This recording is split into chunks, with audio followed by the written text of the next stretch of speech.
hallucination is not the biggest problem that engineers are facing using coding agents. I would argue that's something called the blindside problem.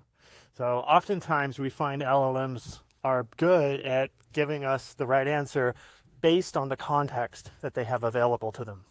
So a true hallucination, in my opinion, is something that where the model has the right context, they're seeing everything correctly, but they're still giving us the wrong answer. But with the smarter models, we're seeing this happen less and less. And for now, I see that everything is more of a context problem from my perspective as an AI engineer. So what I recommend doing is being really careful about what context your model has. So when it's doing web fetches, it's pulling in context, and it's going to bias the answers towards whatever information it finds in those web fetches. So one really smart thing you can try and do is make sure it's doing web fetches from better sources, like more reputable sources. And this can come back to prompt engineering. A lot of people say prompt engineering is dead. That's total bullshit. Am I allowed to swear on these platforms?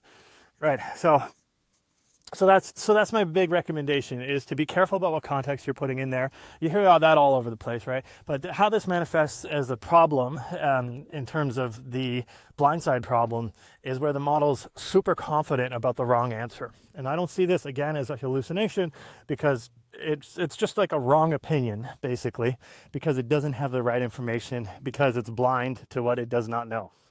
So something to be aware of, not an easy solution, but definitely need to be just kind of like thoughtful about this. And this goes beyond coding agents. This is something I'm always thoughtful of when I'm using AI. And everybody should be aware of this, because I think it's the biggest problem with AI systems, aside from the fact that they are awful at writing copy. I'm just kidding. But anyway, if you want to learn more about my ideas, how to use coding agents as a developer, you can join my school community. It's called the Agentic Coding Club. I would love to teach you, and I've got courses there for you. See you there.